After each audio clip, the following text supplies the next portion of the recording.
June 20th was our wedding day, and we were celebrating our 54th wedding anniversary. We noticed at one point vehicles were trying to come in from the south, and they got as far as halfway along where the farm field is here, and got stuck in the water, and they were abandoning their vehicles.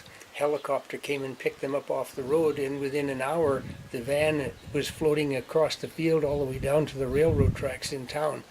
And I think the van itself still stayed there until just about the end of August, until they were able to tow it out of the field. Between 10 o'clock and noon, I had rubber boots on walking around the yard, but it was starting to get so deep out front. I put a couple of plastic bags over my legs and went walking out. I got as far as the sidewalk and realized there was no hope of moving anywhere beyond it because the current was so swift and it was getting well up over my knees. A little later in the day, the sun came out, it got bright. A couple of our neighbors were walking down the 12th Avenue behind us. They could get as far as the house next door, but then they hit the water coming across from the field onto the intersection of Highwood Trail and Highwood Trail was and flooding. 12th Avenue. It was flooded.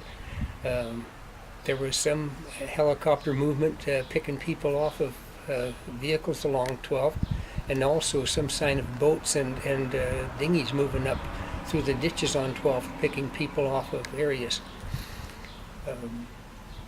The water actually started receding somewhere between 4 and 5 o'clock. So we decided to just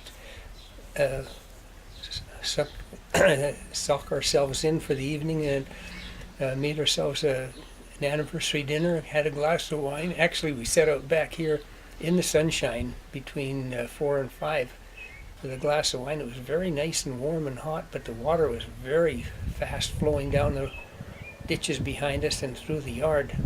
A large front-end loader, probably from the feedlots, came along about 9 o'clock, and they drove right up to our front door and insisted we had to go. The bucket was able to hold about 12, 14 people, I think, all told. They took up 2 other people on our block and a couple across the road. But we sat for almost an hour and a half in the bucket waiting for a big rock truck to come down Highwood Trail to pick us up. Well, I have to tell you that we got into the bucket and I was having trouble climbing the ladder because I have a bad right knee.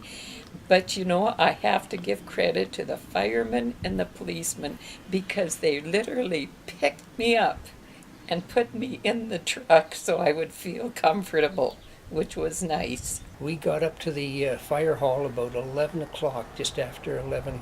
We sat in the truck for that long a time, and when we finally unloaded onto the grounds of the fire hall, we had no access of phones or anything until we got to the fire hall. I phoned my son. He came and picked us up and took us to his place up in Sunrise Terrace.